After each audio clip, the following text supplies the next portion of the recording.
That's all trip இது ஒரு auto மற்றும் கேப் புக்கிங் ஆப். சின்ன டவுன்களுக்கு விசேஷம், கோயில், குளம்னு டூர் போறவங்க ஆட்டோ கேப் கிடைக்காம ரொம்ப கஷ்டப்படுவாங்க. அவங்களுக்கு இந்த ஆப் ரொம்ப பிரயோஜனமா இருக்கும். கீழே டிஸ்கிரிப்ஷன்ல இருக்க லிங்கை கிளிக் பண்ணி தட்ஸ் ஆல் ட்ரிப்பை டவுன்லோட் பண்ணிக்கோங்க. முறையான ஊதியம் வழங்க கோரி சிவகங்கை மாவட்டம் அரண்மனை வாசல் பகுதியில் அங்கன்வாடி ஊழியர்கள் சாலை மறியல் போராட்டத்தில் ஈடுபட்டுள்ளனர். இது தொடர்பான முழுமையான விவரங்களோடு எமது செய்தியாளர் ராஜ்மோகன் இணைப்பில் இருக்கிறார். ராஜ்மோகன், வணக்கம். முழுமையான விவரங்கள் என்ன?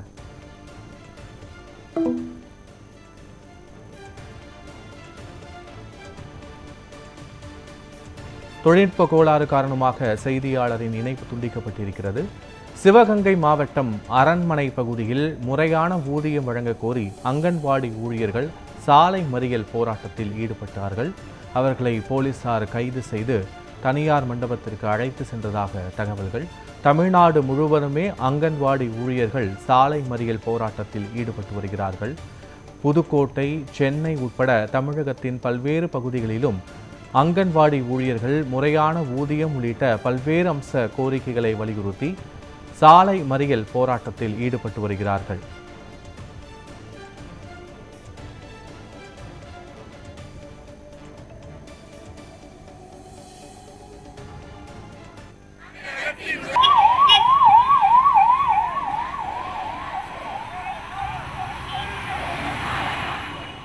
இது தொடர்பான விவரங்களோடு எமது செய்தியாளர் ராஜ்மோகன் இணைப்பில் இருக்கிறார். ராஜ்மோகன், விவரங்கள் என்ன? வணக்கம் பத்மநாபன். தமிழ்நாடு சத்துணவு அங்கன்வாடி கூட்டமைப்பு சார்பாக தேர்தல் வாக்குறுதிகளை நிறைவேற்ற கோரி 400க்கும் மேற்பட்டவர் அரண்மனை வாசல் பகுதியில் போராட்டத்தில் ஈடுபட்டாங்க. அவங்க கோரிக்கைகளான சத்துணவு அங்கன்வாடி முறையான கால ஊதியம் வழங்க கோரியும், காலி பணியிடங்களை நிரப்ப கோரியும், உச்சநீதிமன்ற தீர்ப்பின்படி ரூபாய் 10 லட்சம் உயர்த்தி வழங்கிட கோரியும், குழந்தைகளின் நலன் கருதி கோடை விடுமுறை அளிக்கிறதும்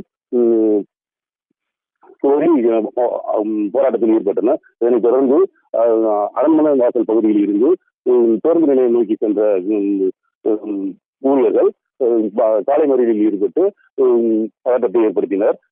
இதனைத் தொடர்ந்து போலீசார் பேச்சுவார்த்தைக்கு பின் அவர்களை தனியார் மகாலில் கைது செய்து தனியார் மகாலில் அடைத்தனர். பத்மநாபன். காட்சிகளோடு விவரங்களுக்கு நன்றி ராஜ்மோகன்.